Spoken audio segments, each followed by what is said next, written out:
Bismillahirrahmanirrahim. Assalamualaikum warahmatullahi wabarakatuh. Waalaikumsalam warahmatullahi wabarakatuh. Alhamdulillah rabbil alamin. Ila hadratin Nabi Mustafa sayyidina wa habibina syafiina wa qurrati a'yunina maulana Muhammadin sallallahu alaihi wasallam wa ila hadrati Habib bin Hajar wal asbani. Al-Fatihah. A'udzu billahi minasy syaithanir rajim. Bismillahirrahmanirrahim. Alhamdulillah rabbil alamin arrahmanir rahim maliki yaumiddin. Iyyaka na'budu wa iyyaka nasta'in ihdinas siratal mustaqim. Shiratal ladzina an'amta 'alaihim ghairil maghdubi 'alaihim waladdallin. Amin. Bismillahirrahmanirrahim. Alhamdulillah rabbil alamin. Wassalatu wassalamu ala asrofil anbiya'i wal mursalin. Sayyidina wa maulana Muhammad wa ala alihi wa sahbihi ajma'in. Rabbi shrah li sadri wa yassir li amri wahlul 'uqdatam min lisani yafqahu qawli. Alhamdulillah rabbil alamin, kita sampai detik ini, malam ini di bulan Ramadan, di malam yang ke-14 ini, kita semuanya oleh Allah diberikan kesehatan, kesempatan, sehingga kita semuanya bisa melaksanakan sholat tarawih, sholat isya dilanjut tarawih dan witir secara berjamaah. Semoga apa yang kita laksanakan di tiap malam bulan Ramadan ini semuanya diterima oleh Allah Subhanahu wa taala. Ibadah sholat kita, ibadah puasa kita semuanya diterima oleh Allah Subhanahu wa taala. Dan semoga kelak kita dikumpulkan di hari pembalasan dengan perkumpulan yang baik yang di dalam naungan Hadratul Rasul Muhammad sallallahu alaihi wasallam. Teman-teman yang dirahmati oleh Allah Subhanahu wa taala, kemarin kita membahas terkait bab thaharah, yang mana di dalam bab thaharah ya, itu ada perincian-perinciannya. Yang pertama terkait air. Air itu penting karena air itu adalah satu alat yang digunakan untuk bersuci. Jika tidak ada air, maka ketika istinja itu bisa menggunakan dengan batu, karena ketika berhalangan nanti ada penjelasannya. Nah, sekarang kita akan membahas terkait tempat atau wadah. Babul aniyati, utawi iki bab al-aniyati yang menjelaskan terkait beberapa wadah. Aniyah itu jamak dari al-ina, yaitu wadah. An Hudzaifah bin Yamani qala, berkata sapa Hudzaifah bin Yaman, qala ngendikan sapa Rasulullah sallallahu alaihi wasallam. Apa ngendikane Nabi? Bagaimana apa yang disampaikan Nabi? La tashrabu, jangan minum kalian semua. Ojo ngombe sira fi aniyati ing dalam pira-pira wadah adz-dzahabi yang terbuat dari emas, wal fiddati dan yang terbuat dari perak. Wala taqulu lan ojo pisan-pisan ngombe sira kabeh, jangan sekali-kali kalian mencoba minum fi sihafihima ing dalam pira-pira saking keduanya. Jadi apa-apa yang terbuat dari zahab dan fiddah, emas atau perak. Fa inna mongko sak temene zahab wal fiddah iku lahum mongko kedue mereka fitunya ing dalam dunya. Walakum lan tetep kedue mereka fil akhirati benjang dan akhirat. Muttafaqun alaih. Jadi sesungguhnya fa innaha mongko satemene zahab al fiddah lahu iku lahum kedue wong kafir fit dunya ing dalam dunya, walakum lan kedue sira kabeh fil akhirati ing dalam akhirat. Muttafaqun alaih. Nah, di sini sekaya apapun kita, sesukses apapun kita, ketika pulang nanti jadi sultan di rumah, lalu minumnya nggak mau dari gelas biasa, mintanya minum dari gelas yang terbuat dari emas. Itu jelas-jelas tidak diperbolehkan. Dan di sini dijelaskan bahwasannya apa-apa yang terbuat dari emas itu minuman ya, tempat minuman itu sesungguhnya fasilitasnya orang kafir di dunia, orang yang kufur di dunia, dan itu akan menjadi fasilitas orang-orang yang beriman ketika nanti di akhirat kelak. Nah, ilatnya apa? Kenapa kemudian kita dilarang menggunakan emas dan perak? Pasti ada ilatnya. Islam tidak mungkin serta-merta melarang, tidak. Di antara ilat pertama itu adalah ada nilai kesombongan di dalamnya. Di situ kemudian kita bermewah-mewahan, megah-megahan, padahal di sekeliling kita ada yang kemudian sangat membutuhkan. Lalu kemudian ilat di antaranya adalah mengikuti sunnah Nabi. Nabi tidak pernah. Nabi itu ketika ingin mendapatkan fasilitas apapun, sungguh Nabi itu akan terpenuhi. Tapi Nabi tidak menggunakan itu. Bahkan dulu ketika Nabi pertama-tama melakukan dakwah, jadi Nabi itu ketika di dalam periode Mekah itu ada periode dakwah secara secara diam-diam. Lalu selama 2 tahun, lalu kemudian ada dakwah secara terang-terangan. Secara itu kemudian dakwah kepada siapa? Orang-orang terdekat yang sekiranya menerima. Sehingga menerima itu kemudian Nabi menyampaikan. Yang sekiranya nggak menerima nggak disampaikan. Itu ketika Syria.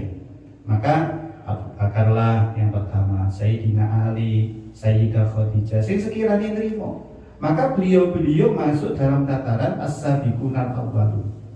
Yang mana orang-orang yang dalam as-sabiqunal awwalun itu diridhai oleh Allah. As-sabiqunal awwaluna minal muhajirin wal ansar. Itu diridhai oleh Allah. Yang pertama kali masuk Islam.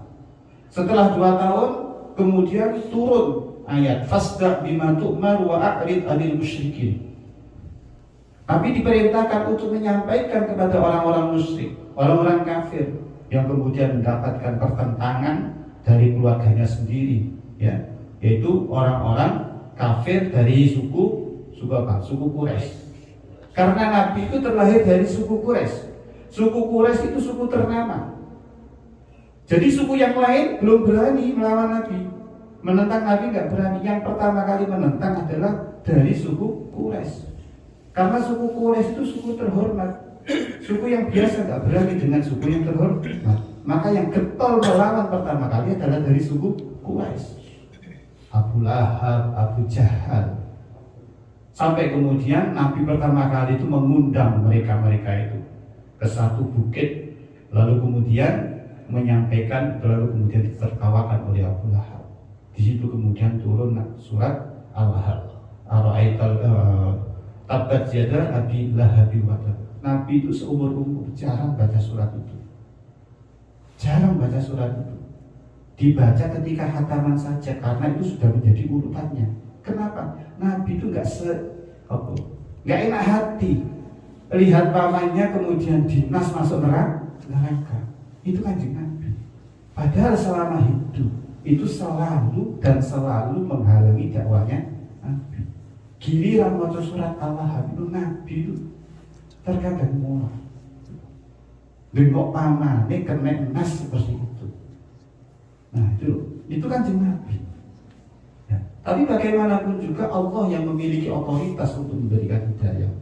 Mau sekelas Abu Thalib, pamannya yang selalu membantu dakwahnya Nabi, itu Allah pun tidak mengkaruniakan hidayah kepada beliau. Tetapi Allah kemudian menginformasikan kepada Nabi, di antara siksa yang paling ringan adalah siksa beliau.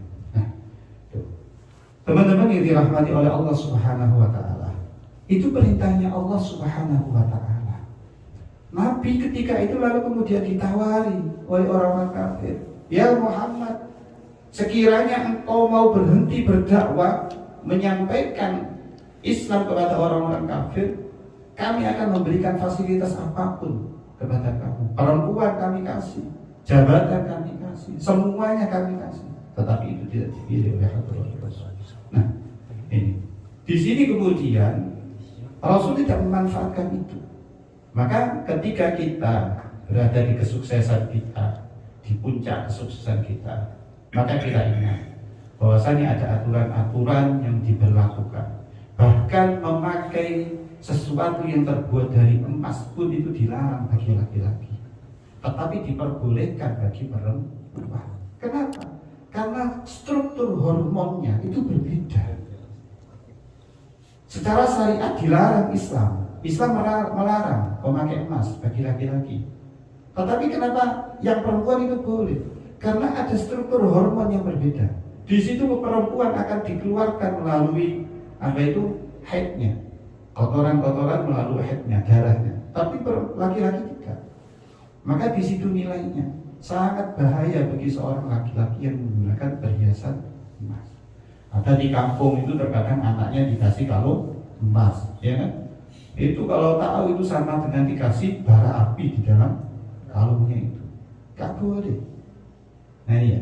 Jadi ada hal-hal yang baik ketika ditempatkan di tempat yang baik dan sesuai, maka akan menjadi baik. Sesuatu yang baik jika penempatannya salah, maka akan menjadi tidak baik. Itu oke. Wa an Ummi Salamah qalat, wa an Ummi Salamah radhiyallahu anha qalat, berkata sapa Ummi Salamah, qala ngendikan sapa Rasulullah sallallahu alaihi wasallam, alladzi wong yashrabu, alladzi utawi wong yashrabu kang ngombe sapa alladzi fi ina'il fiddati, ing dalam wadah yang terbuat dari perak. Innama yujarjiru iku angin nguripaken sapa alladzi fi batnihi, ing dalem wetenge alladzi apa narun geni jahannam, geni jahannam. Sapa wae sing ngombe minum dari tempat yang terbuat dari perak, maka sungguh dia telah menyalakan api neraka jahanam di dalam perutnya. Naudzubillah, muttafaqun alaih. Nah, ini penting.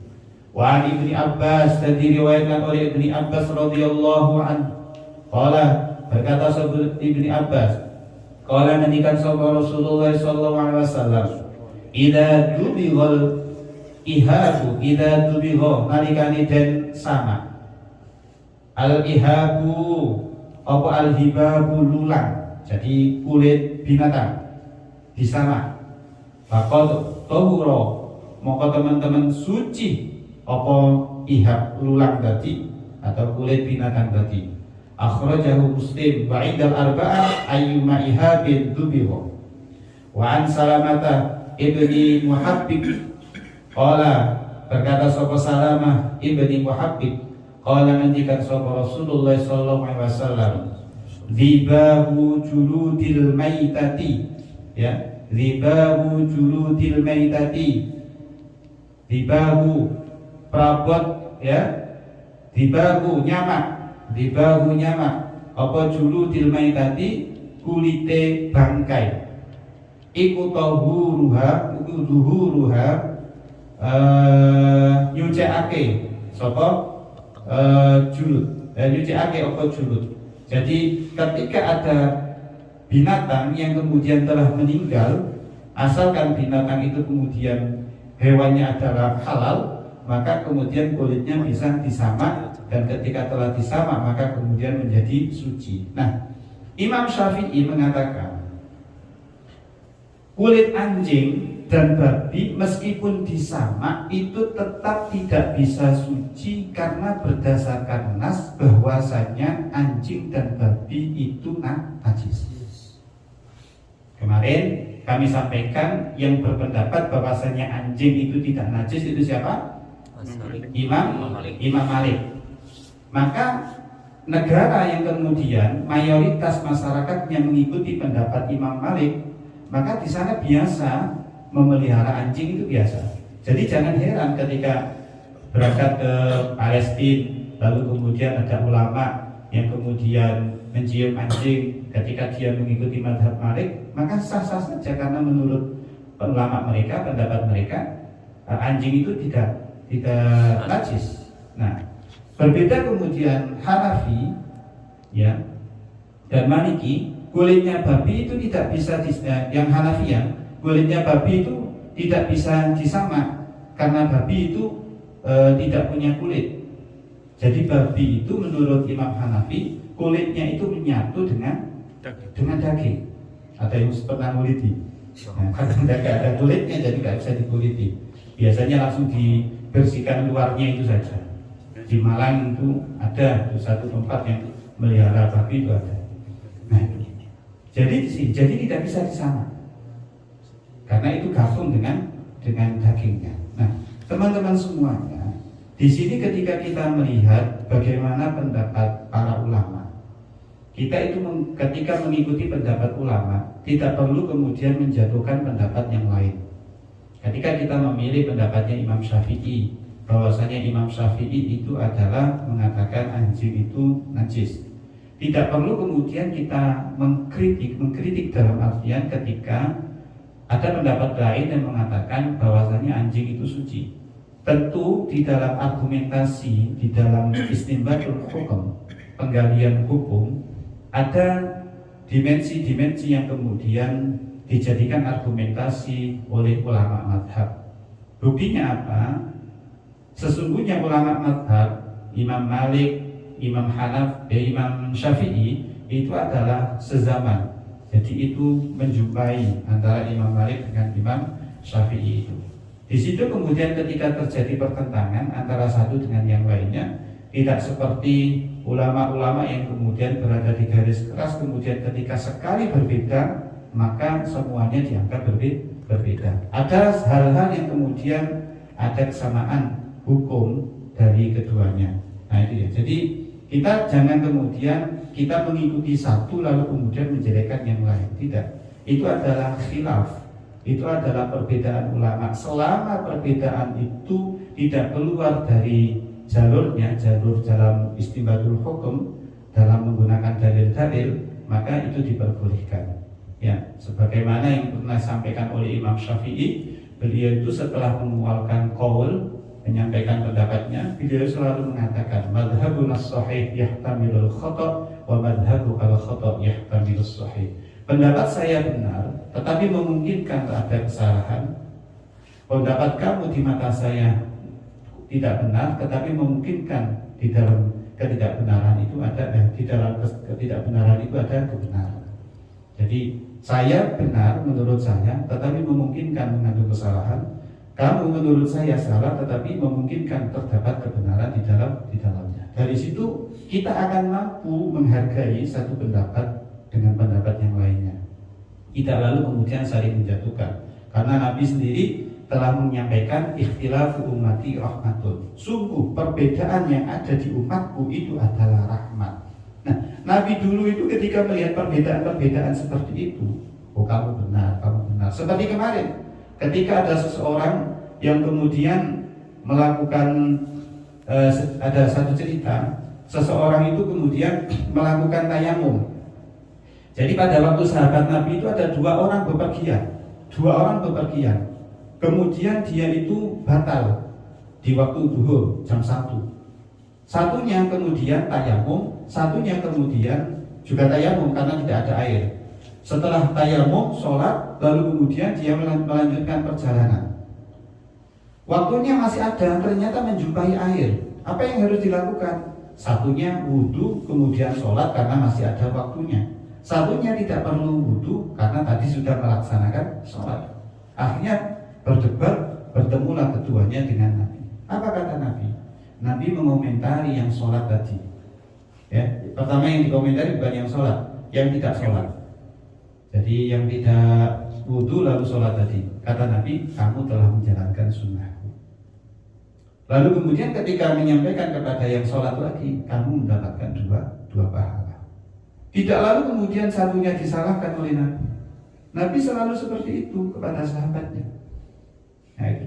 Jadi tidak lalu kemudian mengatakan kamu tidak baik. Selama itu dalam batas-batas apa yang kemudian telah diajarkan oleh syariat, perbedaan itu akan selalu ada dan akan terus ada. Karena itu bagian dari sunnah. Ya, perbedaan itu akan selalu ada. Wa'an Maimunah qalat ngendikan sapa Maimunah. Marra lewat sapa Nabi sallallahu alaihi wasallam bisyatin kelawan ketemu wedhus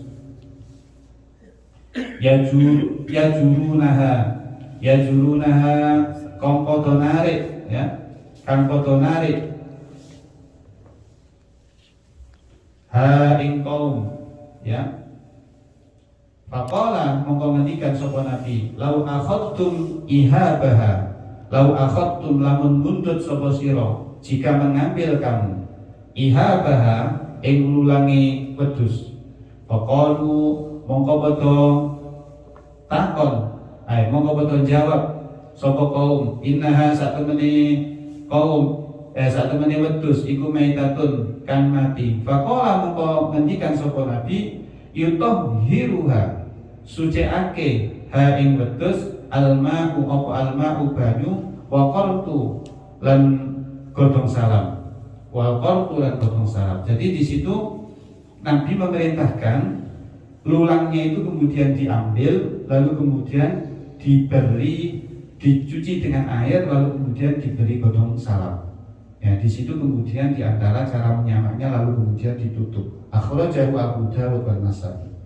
Lalu kemudian ada riwayat lain, Wan Abi Sa'labah Al-Khusdi radhiyallahu anhu qala qultu ya Rasulullah sallallahu alaihi wasallam, inna satamani kita ya ardi qaumi ahli kitabi afana kulu fi inaihim. Ya, di situ. Lalu kemudian beliau menjawab, la ta'kulu fiha, janganlah kalian itu makan fiha dengan menggunakan keduanya, alla tajidu ghairaha, karena di situ kamu tidak akan menemukan. Terus lalu kemudian fa'alsiru mongko podo basuh sira kabeh wa kulu dan makan semuanya. Di situ sesungguhnya Ibnu Hajar Al-Asqalani tidak perlu mencarikan peluang dari hadis ketika di situ telah dikatakan hadis itu sebagai hadis yang muttafaq alaih. Jadi di dalam kritik hadis kemarin ngobrol sama siapa ya saya, membicarakan hadis itu di dalam penyusunan hadis nih teman-teman. Ketika Nabi itu kan ketika di periodenya itu ada dua hal yang disampaikan. Pertama Al-Quran, yang kedua itu adalah hadis. Ketika beliau menyampaikan Al-Quran, beliau memerintahkan untuk menulisnya. Ketika beliau menyampaikan hadis, beliau melarang untuk menulis. Nah, Al-Quran itu kemudian dibukukan oleh para sahabat, ditulis di alat-alat yang bisa untuk menulis. Jadi ditulis di batu, ditulis di rulang, ditulis di pelepah kurma, ditulis di kulit. Sesuatu kulit tadi diulang. Sesuatu yang sekiranya bisa lama, lalu kemudian disimpan menjadi mushafnya sendiri-sendiri. Sedangkan hadis, Nabi melarangnya. Ada hadis yang ditulis itu pun sifatnya adalah berita. Jadi ada seseorang minta ijazah, ya Rasulullah, berikan saya satu amalan untuk bisa saya amalkan. Akhirnya sahabat lain suruh tuliskan, kasihkan dia. Nah itu hadis, tapi sifatnya adalah pribadi. Ada yang kemudian Rasulullah memerintahkan menulis, sahabat memberikan surat kepada pimpinan-pimpinan kepala suku, itu kemudian ditulis. Maka yang seperti itu juga bagian dari hadis, tapi sifatnya adalah pribadi. Yang sifatnya umum itu kemudian tidak boleh ditulis, karena hadis itu adalah segala ucapan, tingkah laku Nabi, ketetapan Nabi, dan sifatnya Nabi. Nah, di situ kemudian pada masa Nabi itu dihafal semuanya, dihafal. Pada masa sahabat ini kemudian masih dihafal. Ini kemudian ada yang ragu terkait hafalannya. Akhirnya hafalannya ditulis mulai masa sahabat, sehingga pada masa tabiin ini kemudian mulai dikumpulkan. Nah, cara mengumpulkan ini kemudian ada beberapa syarat. Ittisal sanad, ketersambungan sanad itu kemudian harus diprioritaskan. Ada dokter rawi, ada dobitnya seorang rawi, adlur rawi, ada keadilannya seorang rawi, ada musyudud, bahwasanya di sana harus tidak ada syad, tidak ada hal-hal yang kemudian meragukan. Lalu kemudian ada mul'ilat, perawi itu kemudian tidak memiliki masalah, mulai dari ingatan ataupun pernah berdusta dan yang lainnya. Di sini, maka hadis-hadis yang diriwayatkan tadi di dalam Bulughul Maram ini sesungguhnya banyak hadis-hadis yang kemudian telah meyakinkan untuk bisa dikonsumsi, dijadikan sebagai dalil. Lalu kemudian ada dua hadis lagi yang membicarakan terkait iman. Wa an Anas bin Malik anna qadahan nabi inkasara fattakhadha makana asy-sya'bi silsilatan min fiddah. Anna qadaha, ya, anna qadaha satemene wetenge, ya, an Nabi sallallahu alaihi wasallam iku ingkasara, ya, wadah kang weteng. Anna qadaha satemene wadahe Nabi sallallahu alaihi wasallam iku ingkasara pecah. Fattakhadha mongko mundut sapa Nabi makana ing tempat asyabi sigarane atau pecahane, silsilatan ing rantai, ya, min fiddati saking perak. Akhrajahul Bukhari. Jadi dulu pernah Nabi itu memiliki satu tempat yang kemudian terjatuh, lalu kemudian pecah, lalu kemudian beliau nambahnya menggunakan perak. Berarti di sini menurut pendapat ini, selama tempat itu tidak full menggunakan perak, tetapi perak itu kemudian hanya jadi hiasannya, ada yang kemudian diperbolehkan, ya, peraknya hanya menjadi tambalannya, itu kemudian diperbolehkan. Nah, babu izalatin najasati wa bayaniha, bab terkait menghilangkan najis dan hal-hal yang kemudian menjelaskan terkait bagaimana cara menghilangkan najis. Saya bacakan dua hadis di sini. An Anas bin Malik qala su'ila Rasulullah sallallahu alaihi wasallam. Den takoni sapa Rasul anil khamri terkait hukum khamr. Tattakhadhu khallan, ya. Ana toh den gawe apa khamr khallan dadi cuka. Faqala mongko jawab sapa Nabi la ora. Jadi di sini kemudian Nabi itu ditanya bagaimana kemudian khamr yang jadi cuka itu kemudian apakah haram atau tidak ketika berubahnya dengan sendiri. Jadi proses pengharaman khamr ini kemudian tidak langsung diharamkan oleh Islam. Kenapa? Karena sungguh khamr ketika itu menjadi satu-satunya minuman yang digemari oleh orang Arab. Khamr itu adalah salah satu minuman yang digemari oleh orang-orang Arab. Sehingga di dalam penyampaian hukum itu kemudian bertahap. Dalam tahapannya pun itu masih terjadi simpang siur. Simpang siur itu ada khilaf. Pertama, khamr itu kemudian dilarang.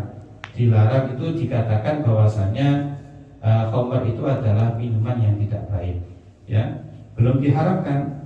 Lalu kemudian setelah disampaikan bahwasanya minuman yang tidak baik termasuk khaba'ith, tetap ada yang minum. Lalu kemudian ada orang yang sholat dalam kondisi mabuk. La taqrabus sholata illa sukara. Jangan kemudian kamu sholat ketika dalam kondisi mabuk. Itu. Lalu kemudian lambat laun kemudian diharamkan. Itu pun kemudian ada yang mengatakan bagaimana hukum khamr yang kemudian secara tidak langsung itu khamr itu berangkatnya dari cuka. Maka ketika itu tidak ada fragmentasi, tidak ada percampuran, ada yang mengatakan itu tidak diharamkan. Ada lagi yang mengatakan ilat dari khamr itu adalah memabukkan, ya. Sesuatu yang memabukkan maka itu diharamkan. Apapun itu, kita minum air berlebihan sampai melukok-melukok, makan makanan berlebihan sampai muntah-muntah, maka itu tidak diperbolehkan. Saking senengnya gak gelem melereni sampai muntah-muntah, makan durian misalnya. Mumpung enek durian sesuk gak ketemu meneh, atau mumpung gratis besok gak ketemu lagi sampai muntah-muntah, itu gak boleh. Dan yang tahu daya tahan terhadap dirinya adalah dirinya sendiri.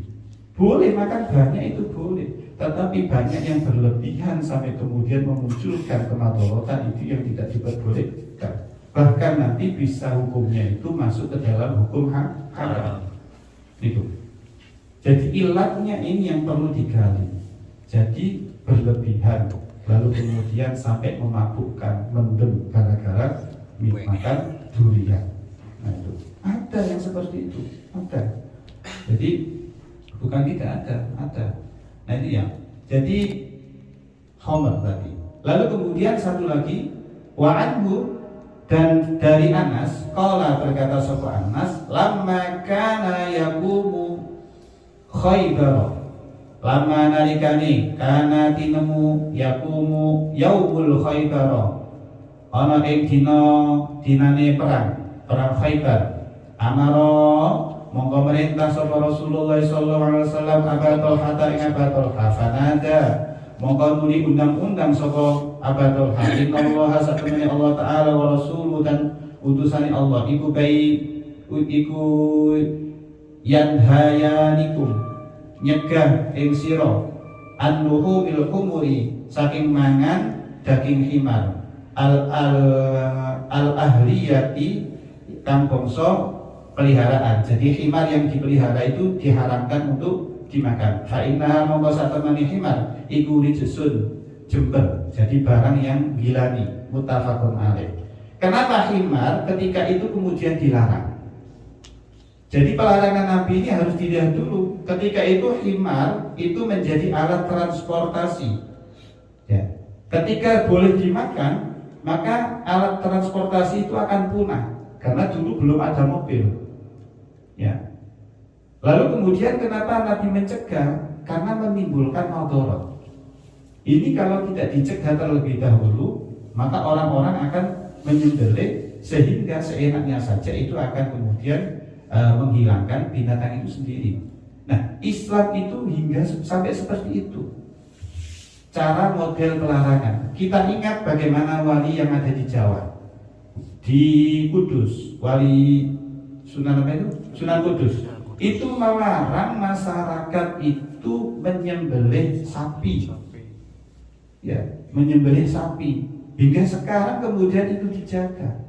Pelarangan itu bukan kemudian haram, tetapi pelarangan itu adalah untuk menghargai budaya atau ibadah orang-orang Hindu ya di sana, Hindu. Yang mereka itu kemudian mengagungkan sapi.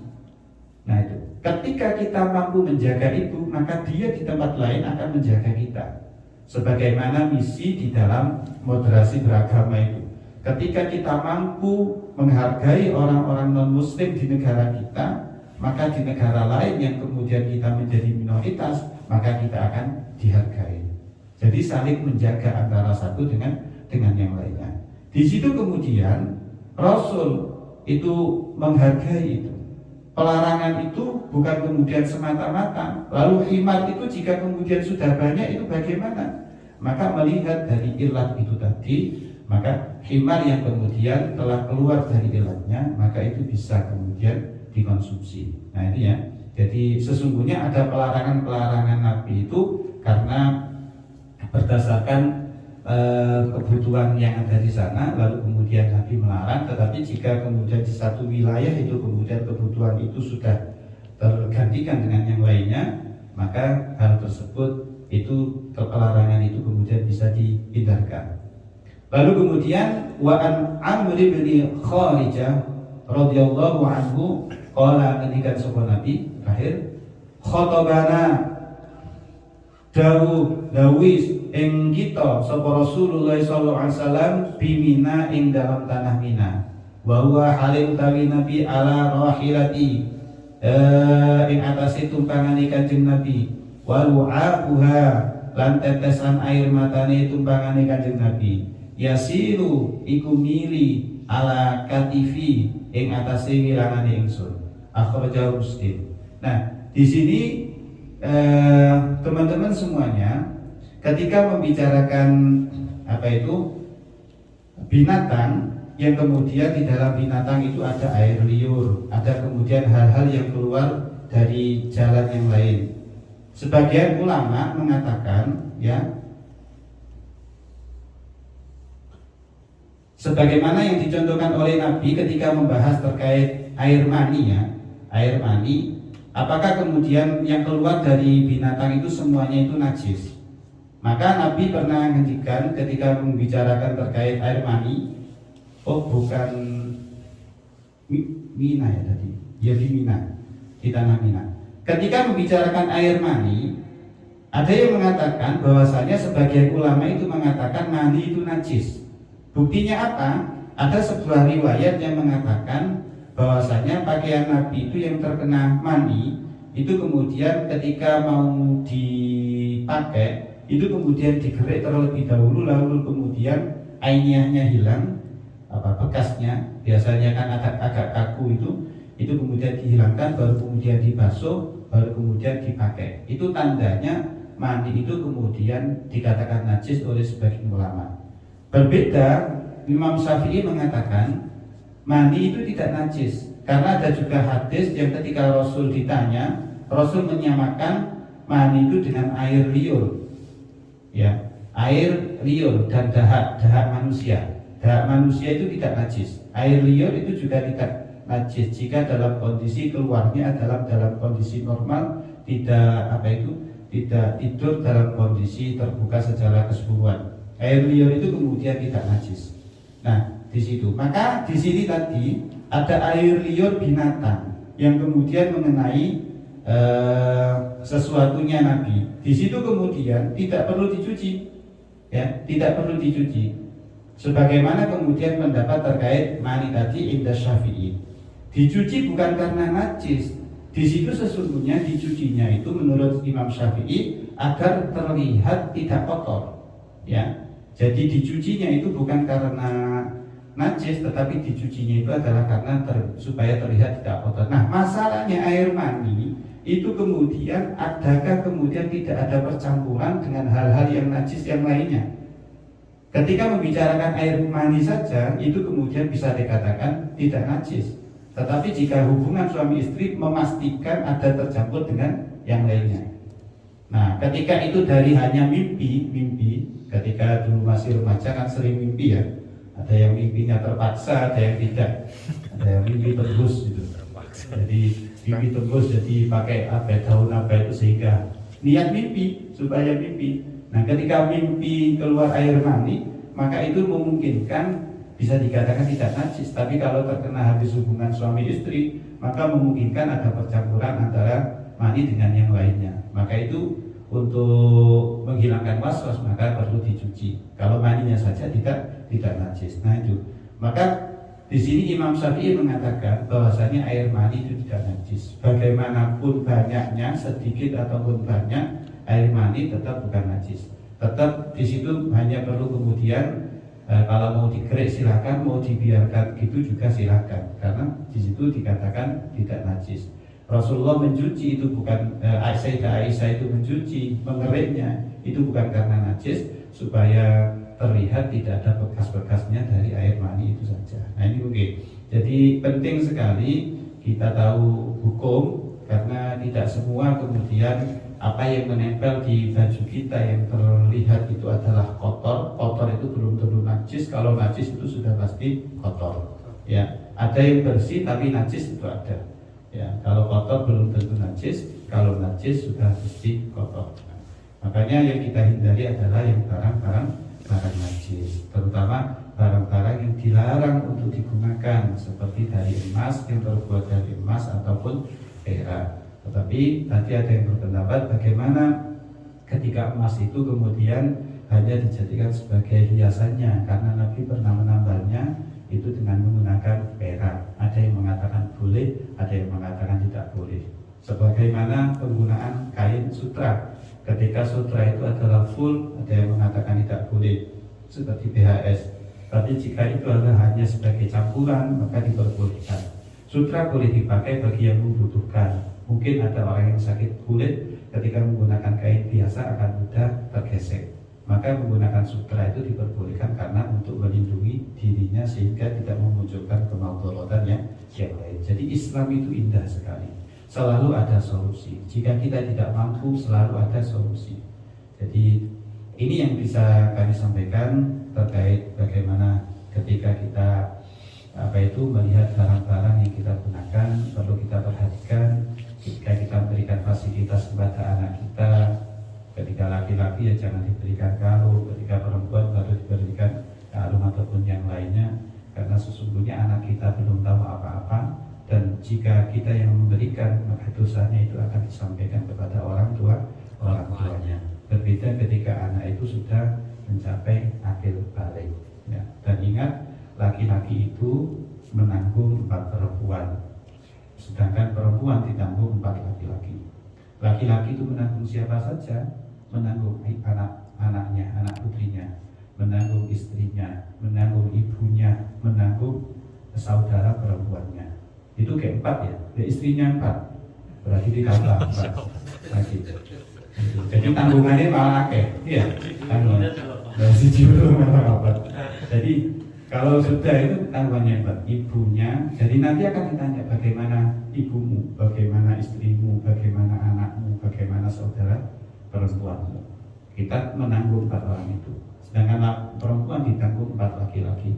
Perempuan itu ditanggung anak laki-lakinya, ditanggung ayahnya, ditanggung suaminya, ditanggung saudara laki-laki dagingnya. Maka perempuan juga berat, karena konsekuensi perempuan itu harus ridho dan harus taat, ya. Sedangkan laki-laki memenuhi kebutuhan. Jadi sama-sama memiliki hak dan kewajiban. Semoga kita senantiasa diberikan kekuatan oleh Allah Subhanahu wa taala untuk menjadi pemimpin di keluarga kita masing-masing. Sekian dari saya, kurang lebihnya mohon maaf. Assalamualaikum warahmatullahi wabarakatuh. Waalaikumsalam warahmatullahi wabarakatuh.